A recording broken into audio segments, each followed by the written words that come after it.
Assalamualaikum ta'ala warahmatullahi wabarakatuh. Alhamdulillahi rabbil alamin. Wassalatu wassalamu ala ashrafil anbiya wal mursalin Sayyidina wa nabiyina maulana Muhammadin bil qasimil amin. Wa ala alihi wa sahbihi ajma'in. Subhanaka la ilma lana illa ma 'allamtana innaka antal alimul hakim. Amma ba'd. Qala al-mu'allif rahimahullahu ta'ala wa nafa'ana bihi wa bi'ulumihi fid dharain amin. Al-munkar wal ma'ruf, hadis munkar dan hadis ma'ruf. Kemarin alhamdulillah kita sempat membahas tentang syadz dan mahfuz, yaitu hadis apabila ada dua hadis nih, dan kedua hadis ini sama-sama diriwayatkan oleh perawi yang kuat. Hanya saja antara kedua hadis ini ternyata saling bertentangan. Entah satunya matanya lebih banyak atau matanya lebih sedikit. Dari mana, kalau semisal ternyata bertentangan, mana hadis yang akan kita ambil dan mana hadis yang akan kita buang? Yang kita ambil adalah hadis yang mahfuz, yang kita buang adalah hadis yang syadz. Dari mana kita tahu bahwasanya hadis mahfuz dan ini hadis mahfuz dan ini hadis syadz? Kita tahu dari seberapa kuat dari dua perawi tersebut. Misalnya, perawi yang meriwayatkan hadis pertama ini kekuatannya itu adalah 80%. Sedangkan perawi yang meriwayatkan hadis kedua ini kekuatannya itu 99%. Maka yang 80% ini kan kuat, tapi kita buang. Sedangkan nggak selamanya dibuang sih. Nanti ada perlakuan yang berbeda, ada bahasanya khusus nanti. Nah, dan itu disebut sebagai syadz. Nah, sedangkan yang mahfuz ini kita ambil yang 99% tadi. Sekarang justru lebih mudah. Hadis munkar dan hadis marfu ini kemarin sebenarnya sempat saya bahas di videonya, by the way ya.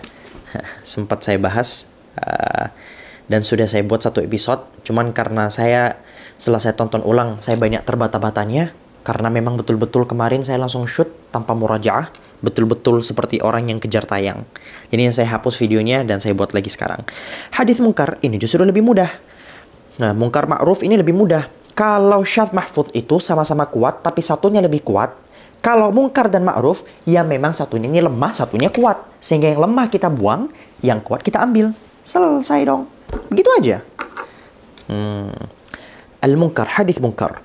Huwa ma rawahu ad-dha'ifu mukhalifan liman huwa awla minhu minas thiqati. Hadis munkar adalah hadis yang diriwayatkan oleh perawi dhaif, di mana periwayatannya tadi itu ternyata apa? Mukhalifan, berbeda hadisnya dengan orang yang lebih utama darinya. Siapa yang lebih utama? Minas thiqati, dari para perawi-perawi thiqah.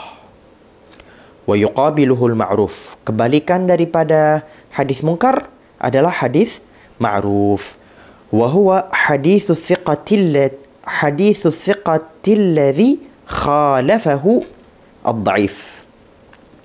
Yaitu, apa itu hadis ma'ruf? Hadis ma'ruf adalah hadis thiqah, seorang perawi thiqah yang hadis tadi itu menyelisihi hadis yang diriwayatkan oleh seorang perawi yang dhaif. Sesimpel itu. Jadi bahasa bayinya, hadis munkar adalah hadis yang diriwayatkan oleh seorang yang dhaif, sedangkan hadis ma'ruf adalah hadis yang diriwayatkan oleh thiqah. Selesai. Fama jaa min tariqi thiqati yusamma ma'rufan, maka apa-apa hadis-hadis yang datang dari jalur periwayatan thiqah itu disebut sebagai hadis ma'ruf. Wa min tariqi ghairihi yusamma munkaran, dan dari jalan selain thiqah, yaitu jalan dhaif maka dia disebut sebagai hadis munkar. Wa hadha huwa al-mu'tamadul masyhur. Ini adalah pendapat mu'tamad yang masyhur. Kama rajjahahu Syekhul Islami Ibnu Hajar. Sebagaimana yang dirajihkan. Yang dirajihkan artinya yang dikuatkan. Ya. Oleh siapa? Oleh Syekhul Islam. Syekhul Islam ini adalah julukan, laqab yang diberikan kepada sekumpulan para ulama. Ya, siapa nama beliau? Ibnu Hajar. Nah, Ibnu Hajar ini adalah seorang ulama hadis yang besar. Insya Allah nanti kita bakal ngaji salah satu kitabnya ya. Setelah ini mustalah. Setelah ini kita bakalan coba ngaji Baiquniyah. Baiquniyah sebenarnya apa yang akan kita bahas di sini sudah ada. Bahasan Baiquniyah insya Allah juga ada di sini. Tapi biar teman-teman ngaji Baiquniyah. Karena rata-rata saya lihat masyarakat kita itu suka sekali dengan Baiquniyah, biar kalian nggak kagok ketika menemukan mereka ngaji kok aku nggak ngaji. Ini nanti kita kaji. Setelah itu, setelah Baiquniyah mungkin kita bakal ngaji Nukhbatul Fikar. Nukhbatul Fikar karya Imam Ibnu Hajar. Oke, kita langsung masuk ke bahasanya, ke contohnya. Mithalul munkari wal ma'ruf. Contoh hadis munkar dan hadis ma'ruf. Ma rawahu Ibnu Abi Hatim, yaitu hadis yang diriwayatkan oleh Ibnu Abi Hatim. Kalian tulis dulu. Kalian kasih kurung nih. Periwayatan oleh siapa? Ibnu Abi Hatim. Min tariqi Hubaybin. Nah, ini nih. Bidhammil ha'il muhmalati wa tashdidit tahtiyati baina muwahhidataini ulahuma maftuhah. Dengan dhammahnya ha yang tiada titik. Jadi ini cara bacanya begini ya. Saya awalnya baca Habib kemarin. Jadi bidhammil ha wa tashdidit tahtiyati baina muwahhidataini. Dan mentasydidkan yang ada titik di bawah yang berada di antara satu titik yang dua, antara ini berarti tasydidit tahtiyah. Tasydid bawah begini. Ulahuma maftuhah. Yang pertama dari yang ini agak susah ya bagi teman-teman. Nggak apa-apa. Yang pertama ini dikasih fathah. Udah, kalian mau tahu ini, nggak mau tahu ini, nggak masalah. Ya, yang penting kalian tahu bacanya. Hubayib. Dah, gitu aja. Ibni Hubay.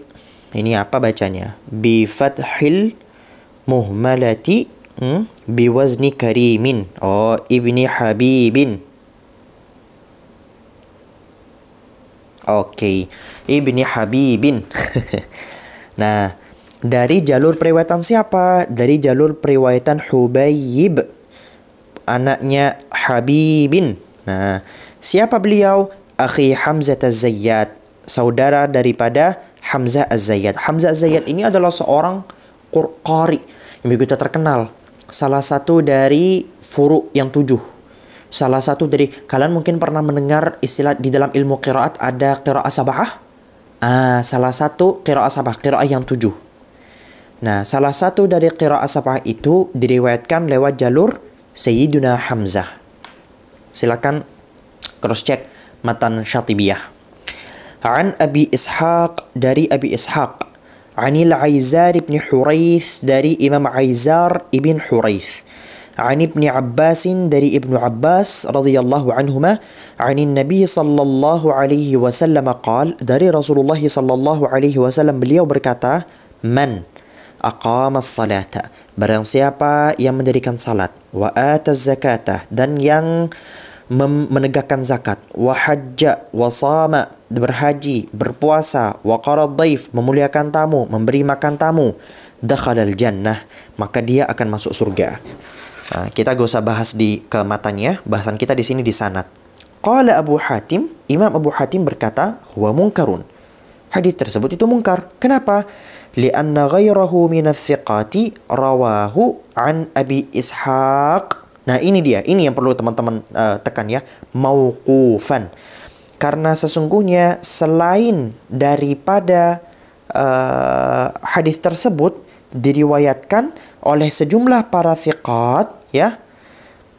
Rawahu, di mana hadis tersebut diriwayatkan oleh Abi Ishaq secara mauquf. Dalam artian yang berasal dari jalur Hubayib ini ya, ini mungkar. Kenapa mungkar? Karena Hubayib ini ghairu thiqah. Beliau itu tidak thiqah. Ini perlu teman-teman catat. Ghairu thiqah. Oke? Nah, sehingga beliau ini tentu saja bukanlah merupakan seorang perawi yang thiqah. Oke, itu yang pertama. Lalu, hadis ini itu diriwayatkan secara marfu atau mauquf. Ayo buka catatannya, apa itu marfu, apa itu mauquf? Marfu yang disandarkan kepada Rasulullah, mauquf yang disandarkan kepada sahabat. Nah, yang diriwayatkan lewat jalur Hubayib ini mauquf atau ma'ruf? Mauquf atau marfu? Marfu. Di sini marfu, anin Nabi, marfu. Nah, kata Abu Hatim yang diriwayatkan oleh Hubayib ini mungkar. Kenapa dia dianggap mungkar? Lianna ghairahu, karena sesungguhnya selain dari hadis yang diriwayatkan oleh Imam Hubayib, minas thiqati, dari sekumpulan para perawi-perawi thiqat, mereka meriwayatkannya apa? Contohnya, rawahu an Abi Ishaq, diriwayatkan oleh Imam Abi Ishaq secara mauquf. Jadi tiada nama Nabi di sini, itu dianggap tiada. Jadi langsung an Ibnu Abbas, dari Ibnu Abbas langsung qala man aqama as-salata. Itu. Wa huwa al-ma'ruf, dan dia adalah yang ma'ruf. Sehingga di sini kita sebutkan ada dua nama. Pertama, Ishaq. Kita coba pakai warna lain, kuning. Ada Ishaq. Aduh, nggak kelihatan. Nanti kalian coba biru. Ada Ishaq, ada Hubayib. Hubayib jelas ghairu thiqah. Abi Ishaq, maksud saya Abi Ishaq. Abi Ishaq ini thiqah. Oke. Ini thiqah contohnya. Maka yang diriwayatkan lewat jalur Hubayib ini disebut sebagai mungkar.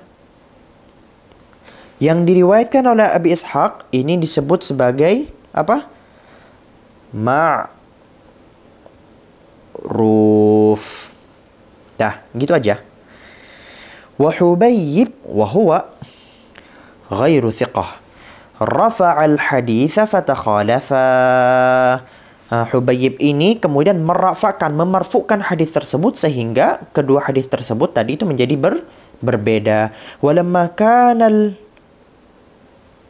mukhalifu ghaira thiqatin, dan apabila yang menyelisihinya tadi itu ternyata tidak thiqah, sara hadithuhu huwal munkar, maka menjadi hadis yang diriwayatkan oleh mukhalif tadi itu sebagai hadis mungkar. Wa hadithu thiqati huwal ma'ruf, sedangkan hadis yang diriwayatkan oleh para perawi-perawi thiqat itu yang ma'ruf. Hukmuhu, hukum hadis yang mungkar. Apa hukum hadis mungkar? Annahu dha'if, hadis mungkar itu dha'if, mardudun, ditolak. Wa innama yuhtajju bima yuqabiluhu wa huwal ma'ruf. Justru yang dijadikan hujah itu adalah sebaliknya daripada mungkar. Apa? Yaitu hadis ma'ruf. Sudah begitu saja. InsyaAllah teman-teman bisa paham.